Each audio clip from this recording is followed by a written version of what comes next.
growing tightly packed together and collectively weaving a dense canopy of branches. A stand of red alder trees can totally dominate a site to the exclusion of almost everything else.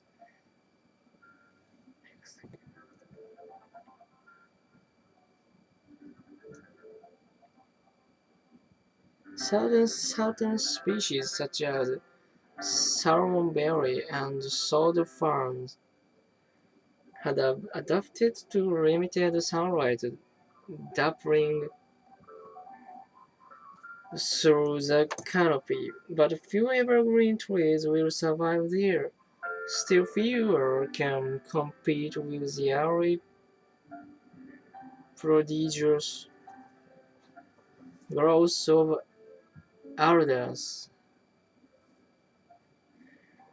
A Douglas fir tree reaches its maximum rate of growth 10 years later than an alder, and if two of them begin life at the same time, the alder quickly outgrows and dominates the Douglas fir.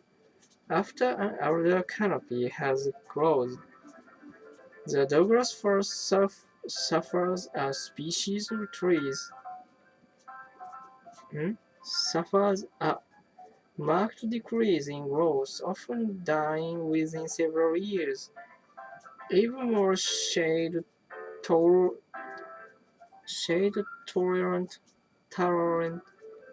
species of trees, such as hemlock, may remain badly suppressed beneath aggressive younger alders.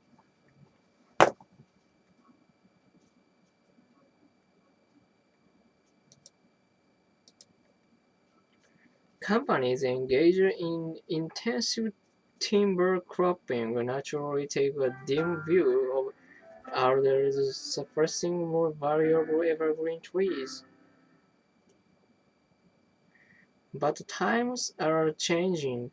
A new generation of foresters seems better prepared to include their in their management plans consideration of the vital ecological role alders play.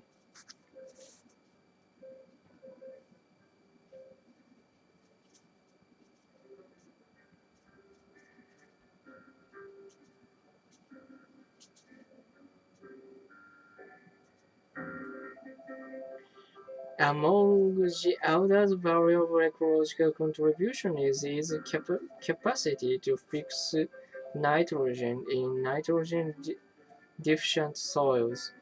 Elder roots contain clusters of nitrogen-fixing nodules like those found on legumes such as beans. Uh, in addition, newly developing soil exposed by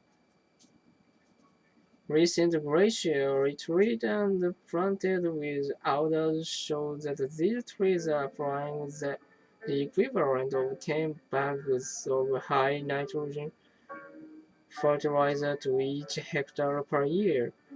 Other chemical changes to soil in which they are grown include a lowering of the base content and rising soil acidity, as well as the substantial addition of carbon and calcium to the soil. Another important role many alder play in the wild, particularly in mountainous areas, is to check the rush of water during spring melt.